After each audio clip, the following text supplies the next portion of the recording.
found that there is quite a bit of ego in the psychotherapy world. And I think it was like 3 different therapists, but it was the 4th one that I saw that I was able to find somebody who understood the scriptures and could help me understand them in a new way, where I could see the elements of like humility, this inner stillness, the inner stillness of the soul, like be still and know that I am God. And it has to do with these principles of meditation and reaching out to the Lord through the softening of our ego. Like when we talk about being receptive and having an open heart and being humble, you really got to work on the ego.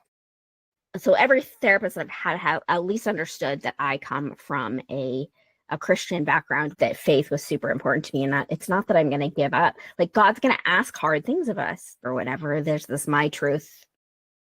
Like I am exactly who I am. I'm like, don't change me, but that's totally against what God wants, right? Like he wants to change us. That's where the ego is. Like if the ego's there, like either I'm an awful human or I'm the best human. Like that's how I feel like ego is. Like there's somewhere in the middle where we would like to be like Christ and to accept who we are and accept that we need to get better. So you touched on something that I think is actually really important. You said ego is either we're the most awesome person or we're the worst person. And this is super important because I think for me, the ego was I'm the worst person. It was feeling it's this like pendulum.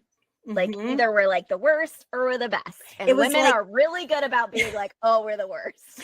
Well, and I think that where the ego is, because it's hard to think, okay, well, if you think you're the worst, where's the ego? So where the ego comes in and where it's pride, right? Ego is pride. And where that comes in is we see ourselves as beyond saving. We're saying that we believe that we're so bad that Jesus does not have the power to save. And this is where we need to soften the ego and realize that he does. He has power to change us. We have power to overcome any kind of behavior that we are engaged in that is not aligned with Jesus Christ and his teachings and his doctrine. Like we have his power, therefore we are powerful and able. He enables us to overcome. And I know that it's difficult to think that and believe that sometimes, but I think believing Christ is part of that, like softening of the ego, being receptive and kind of bringing ourselves into like a state of mind that we can first, like Alma said, like hope to believe that that's true.